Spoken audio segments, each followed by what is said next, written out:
Em certa época do ano, a maré baixa em uma cidade foi à meia-noite. A altura de água no porto dessa cidade é uma função periódica, pois oscila regularmente entre a maré baixa e a maré alta.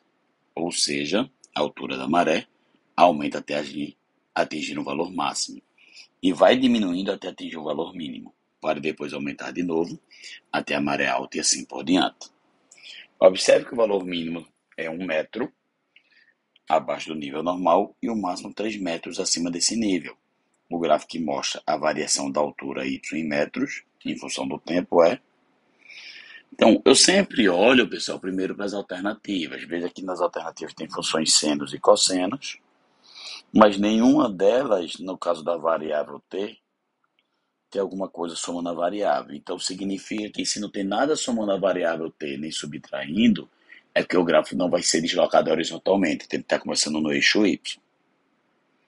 Então, se ele está começando no eixo y e eu não consigo identificar que gráfico é esse, uma das dicas é você inverter o gráfico. Então, se eu tivesse invertido o gráfico, você ia ter essa imagem, tem a lembrar um chifre e não uma onda, então isso aqui é a função cosseno. Então já sabemos que a função cosseno, já estou eliminando as duas últimas. A função cosseno, ela é no máximo 1 e no mínimo -1. Que nem o seno, ela varia de 2. E no caso aqui está variando de -1 a 3. Essa variação é 4. Essa variação é o dobro dessa. Sim, então se a variação é o dobro, tem que ter um fator 2 aqui multiplicando, que pode ser mais 2 ou menos 2. O fato da função estar invertida, então é porque aqui é um -2 cosseno. Então já sei que é -2 cosseno, então até agora eu só tenho duas opções, que é a letra A ou a letra C. Então a função que é -2 cosseno, ela ficaria no mínimo de -2 e no máximo de mais 2. Mas observa que o máximo dessa função aqui não é 2, é 3. Então ele adicionou o máximo em 1. Veja que o mínimo da função, ao invés de ser -2, é -1. Então ele também adicionou 1. Então ele tem um termo aditivo de mais 1 aqui. Então se tem o termo aditivo de mais 1, já vimos que só pode ser a letra A.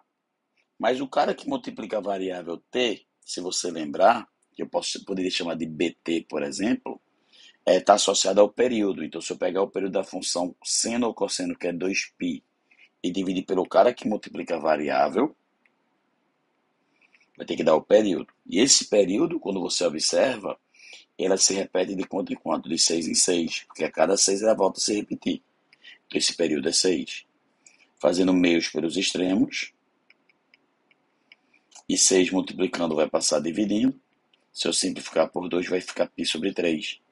Então, onde tem esse b, vai ser π sobre 3. Então, vai ser 1 menos 2 cosseno π sobre 3t. E com isso, a resposta letra A de aprovado.